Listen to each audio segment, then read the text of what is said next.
O que aconteceu com seu filho que fez você perceber que tomar uma atitude extrema era a única saída?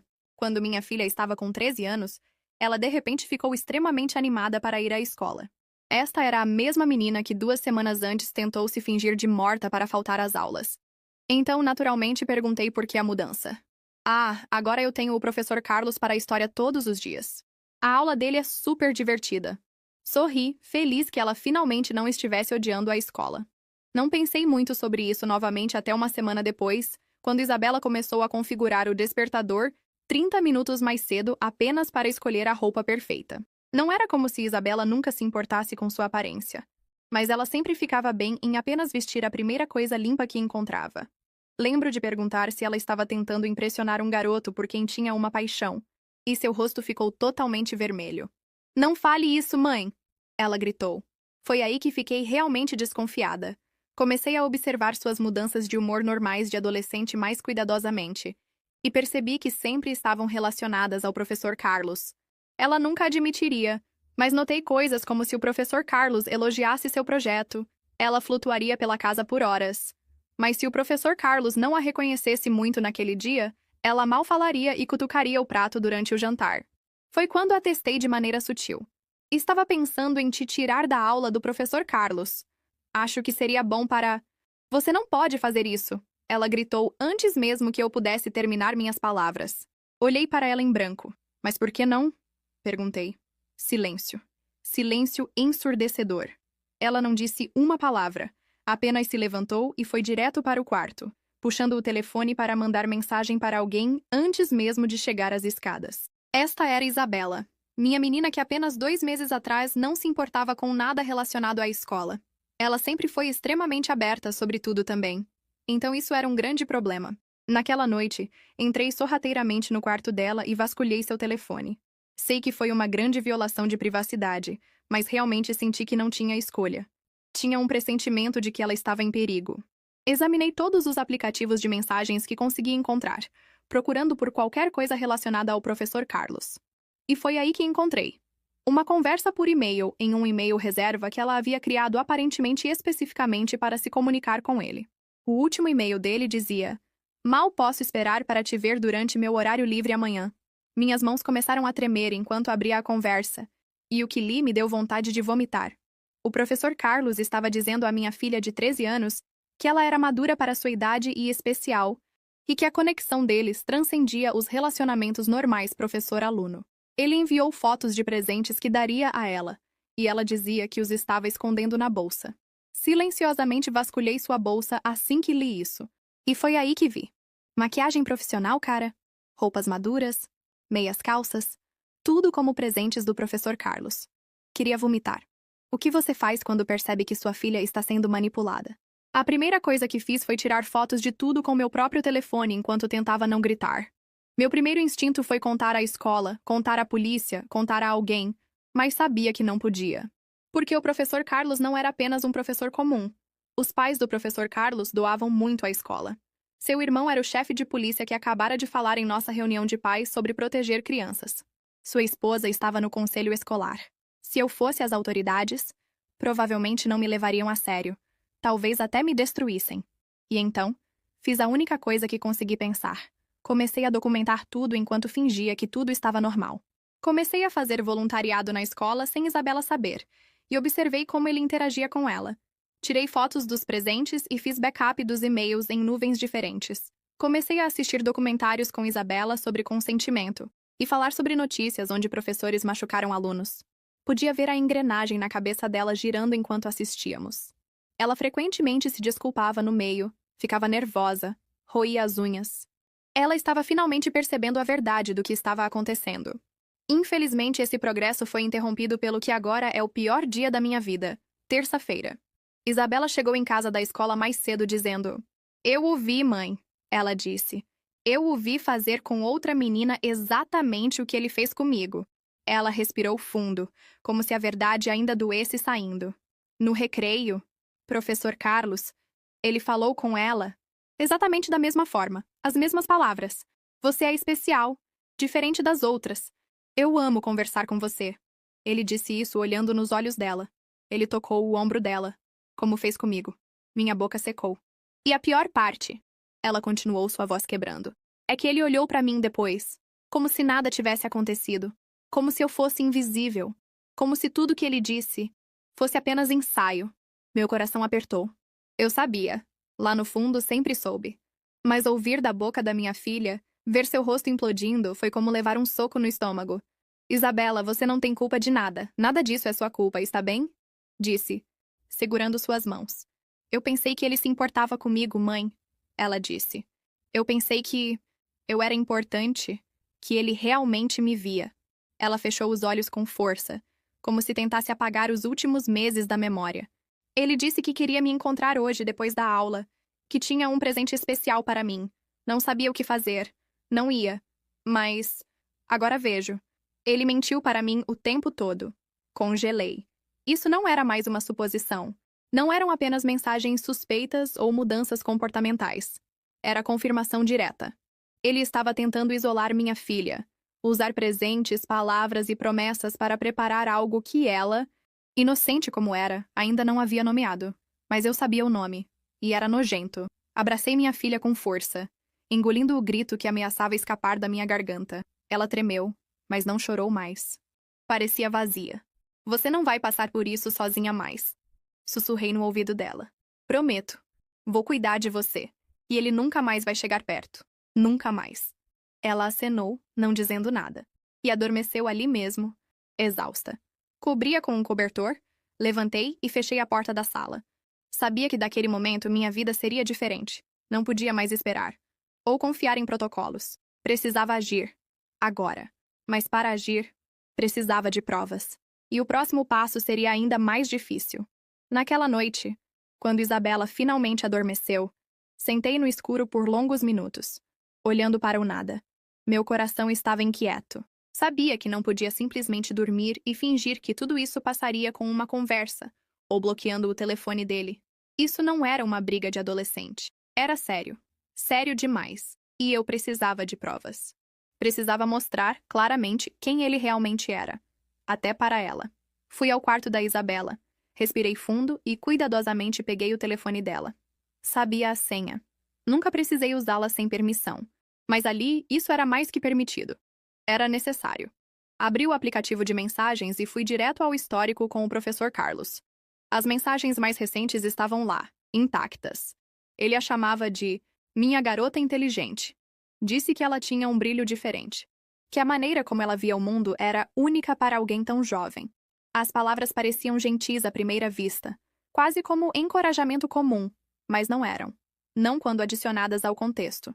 Não quando eu sabia o que ele estava fazendo. Respondi cuidadosamente, fingindo ser ela. Oi, você disse que tinha um presente especial. O que é? Sua resposta veio em segundos, como se estivesse esperando. Você vai adorar. Escolhi com cuidado, mas só vou mostrar se você prometer não contar para ninguém. É só nosso, está bem? Engoli em seco. Continuei. Onde vamos nos encontrar? Ele enviou o endereço de um parque afastado. No final da tarde do dia seguinte. Disse que era mais seguro lá. Adicionou um emoji piscando. E então escreveu. Traga aquela bolsa preta que você usou semana passada. Você fica linda com ela. Naquele momento, meu corpo congelou. Isso não era apenas uma conversa inocente. Não era apenas um professor cruzando limites com palavras. Ele estava planejando. Estava confiante. Esta não era a primeira vez que ele fazia algo assim. Dava para perceber pela maneira como escrevia. Como se soubesse exatamente como manipular.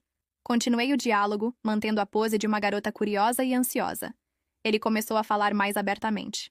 Disse que estava esperando por esse momento há muito tempo, que era difícil se conter nas aulas, e que ela precisava entender que o vínculo deles era especial demais para caber dentro da escola. Ele usou palavras como conexão verdadeira, amizade secreta, liberdade para ser quem somos. Li cada frase como se tivesse uma lâmina perfurando meu peito. Tirei capturas de tela. Copiei as mensagens. Salvei tudo em mais de um lugar. Todo meu corpo tremia, mas sabia que precisava manter o controle. Ele pensava que estava no comando, que ninguém jamais o desafiaria, que era intocável. Fechei o aplicativo, deixei o telefone no sofá e coloquei as mãos na cabeça. Respirei fundo várias vezes. Chorei silenciosamente. Porque naquele instante, realmente me atingiu. Se eu não fizesse algo, ninguém faria. Poderia ir à escola? Provavelmente me silenciariam. Os pais dele eram doadores da instituição. Sua esposa fazia parte do conselho. Seu irmão era o chefe de polícia local. Não era burra. Havia visto histórias similares antes. E todas terminavam com a vítima sendo desacreditada e o predador transferido para outra escola com um registro limpo. Mas comigo seria diferente. Se o sistema estava podre, então eu criaria o meu próprio. E naquele instante abri o navegador e digitei com dedos trêmulos: como denunciar predadores online sem envolver autoridades locais. Passei horas naquela madrugada imersa em sites, fóruns, vídeos. Cada link que clicava me levava a outro caso, outra história, outro grito abafado por ajuda.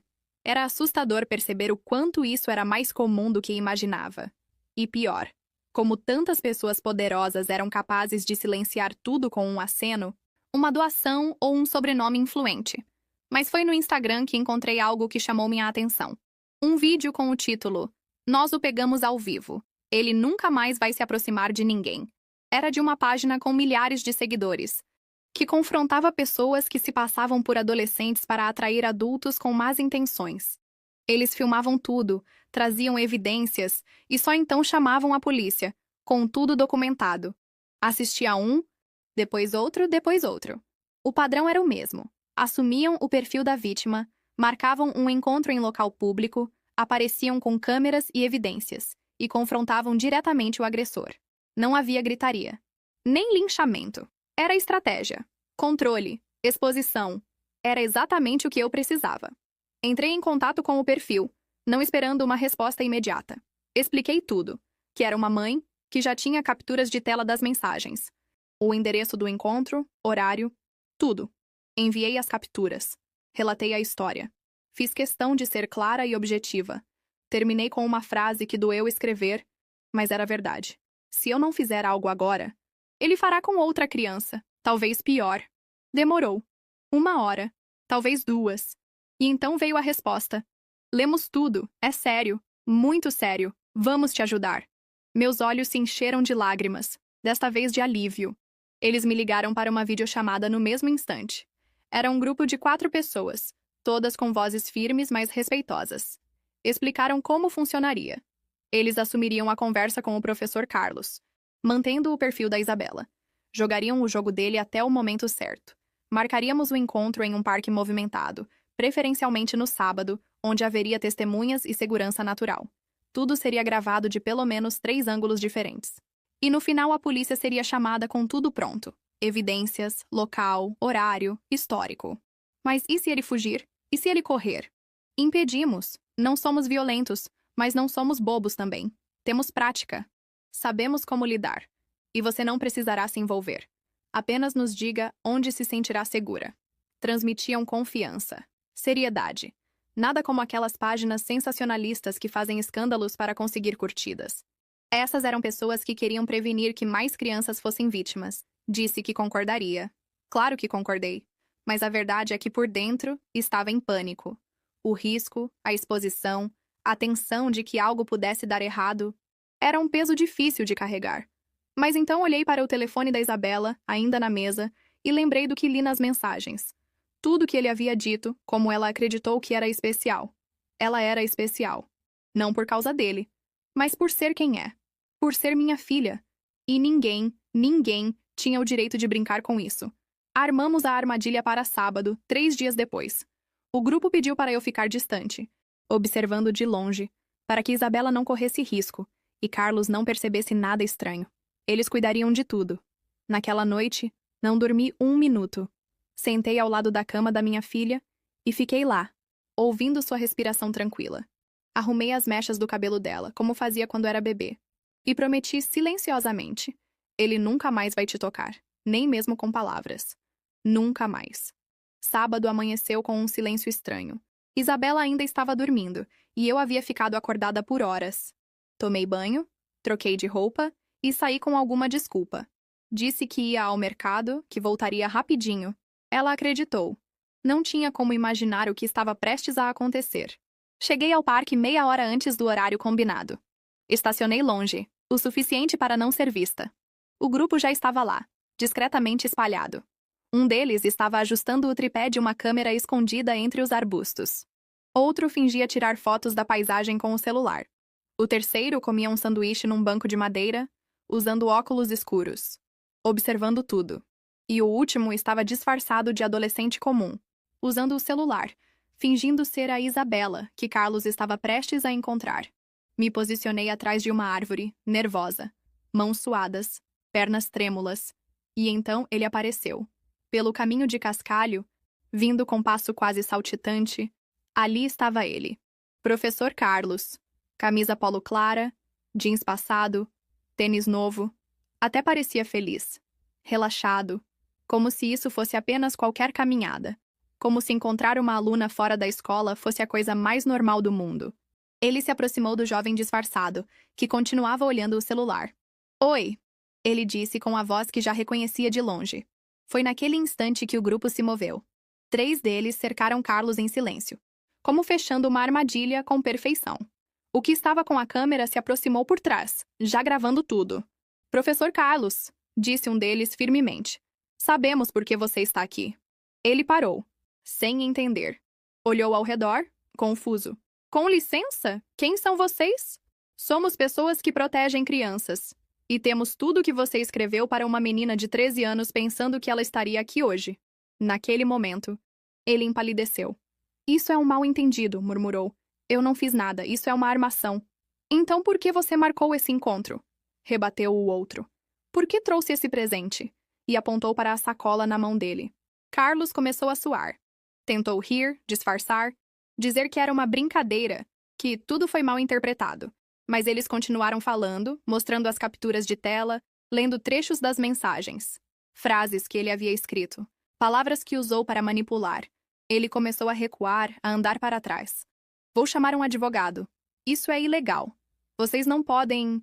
O que é ilegal é o que você estava fazendo com uma menor. Professor Carlos. Foi aí que ele virou as costas e tentou correr. Mas não conseguiu. 2 dos rapazes o alcançaram rapidamente. Um o segurou pelo braço, o outro bloqueou a frente. Ele perdeu o equilíbrio e caiu sentado na grama. Sujo, ofegante e completamente exposto. Não me toquem! Gritou. Mas a essa altura, várias pessoas no parque já estavam olhando. Algumas filmavam com os próprios celulares. Outras sussurravam. A verdade se espalhava diante dos olhos de todos. Temos tudo gravado, tudo salvo, e já chamamos a polícia, disse o líder do grupo mostrando o celular.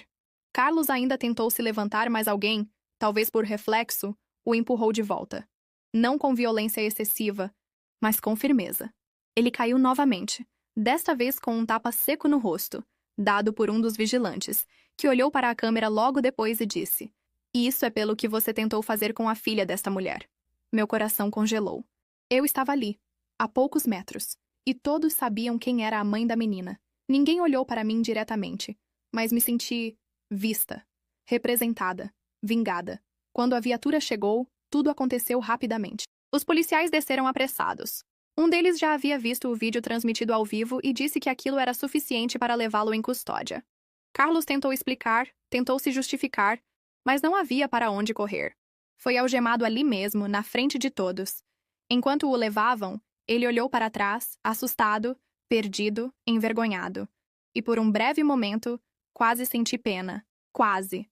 Mas então lembrei da expressão da minha filha quando percebeu que havia sido enganada. A maneira como chorou, como se seu mundo tivesse se despedaçado, e qualquer sentimento de pena evaporou. Naquela noite, de volta em casa, sentei no sofá com Isabela e a abracei. Ela ainda não sabia de tudo, mas podia perceber pelo meu olhar que algo havia mudado. E pela primeira vez em muito tempo, ela dormiu com o quarto em paz. A prisão de Carlos não foi o fim, foi apenas o começo. Na segunda-feira seguinte, recebi uma ligação do detetive responsável pelo caso. A busca e apreensão no apartamento dele já havia sido concluída, e o conteúdo que encontraram... Bem, ele nem precisou descrever. A pausa na voz dele disse tudo. Mas o que me contou depois confirmou o que já temia. Carlos não estava fazendo isso apenas com minha filha. Encontraram trocas de mensagens com pelo menos mais 4 adolescentes da mesma idade. Algumas conversas arquivadas, outras deletadas, mas recuperadas. Fotos, áudios, pequenos vídeos...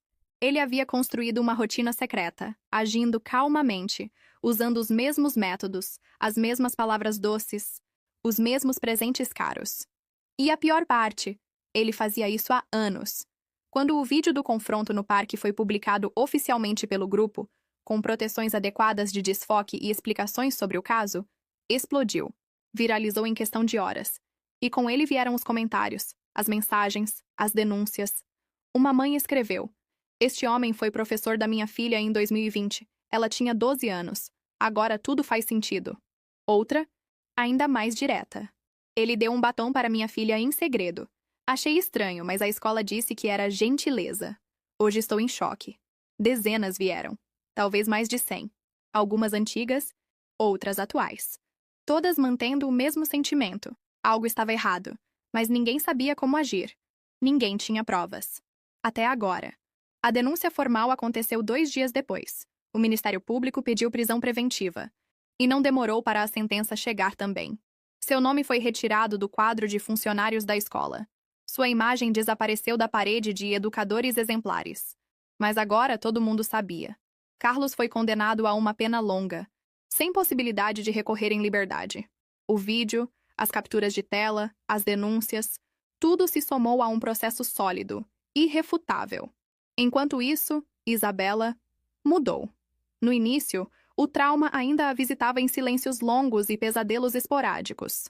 Mas com o apoio psicológico que buscamos, ela começou a entender que não tinha culpa de nada, que foi manipulada por alguém que usou sua posição para se esconder, e que sua coragem, me contar tudo, salvou não apenas ela, mas outras meninas também. Ela recuperou a confiança gradualmente. Voltou a desenhar. Voltou a falar com entusiasmo. E um dia me disse uma frase que me quebrou por dentro. "Mãe, acho que quero usar o que aconteceu comigo para ajudar outras meninas. Para que não se sintam bobas como eu me senti." A abracei tão forte que fiquei sem ar. Ela não era mais apenas minha filha. Era uma sobrevivente. Uma voz. Uma luz para outras que ainda pudessem estar no escuro. Hoje em dia, somos convidadas as duas para rodas de conversa em escolas, não para contar nomes ou expor detalhes, mas para ensinar. Para alertar. Para lembrar que o perigo às vezes usa gravata, dá bom dia no corredor e finge ensinar. A comunidade mudou também. A escola implementou novos protocolos. Professores começaram a ser mais supervisionados. Pais começaram a prestar mais atenção. E, mais importante, crianças começaram a ser ouvidas, de verdade. E mesmo com as cicatrizes, mesmo com tudo que poderia ter sido evitado, hoje posso dizer, com o peito firme, nós vencemos. E Carlos nunca mais terá a chance de enganar ninguém. Não com o mundo todo assistindo. Às vezes me pego sentada na varanda, olhando o céu da tarde, e lembrando de tudo o que aconteceu como se fosse um pesadelo não resolvido. Mas então Isabela aparece rindo com algum livro nas mãos, ou me chama para ver uma ilustração que ela mesma desenhou. E lembro. Não foi um pesadelo. Foi real.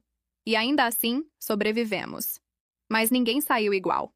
Isabela, por exemplo, é uma menina diferente agora. Continua doce, mas não ingênua. Aprendeu com uma dureza que nunca quis que enfrentasse, que o mundo pode ser perigoso mesmo onde deveria ser seguro.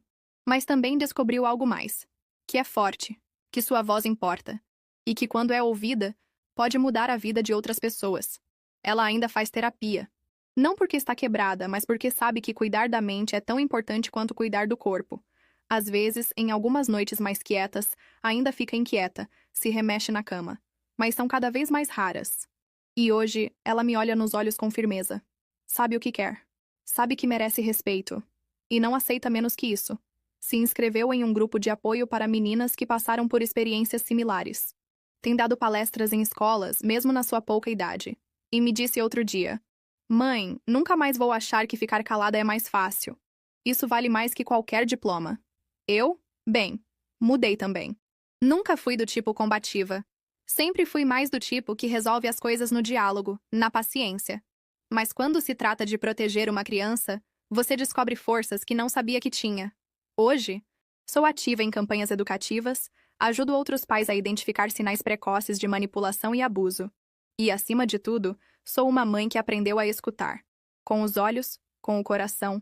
Por muito tempo, me culpei por não ter percebido antes. Mas hoje, entendo que culpa não constrói. Vigilância constrói. E amor atento salva. Professor Carlos. Bem, seu nome virou sinônimo de alerta. Cumpre sua pena em regime fechado, sem previsão de redução. Os advogados tentaram de tudo, mas as evidências eram esmagadoras. Além do nosso caso, mais 4 famílias formalizaram denúncias. Uma delas revelou que havia tentado alertar a escola anos atrás, mas foram ignorados. Agora tudo veio à tona.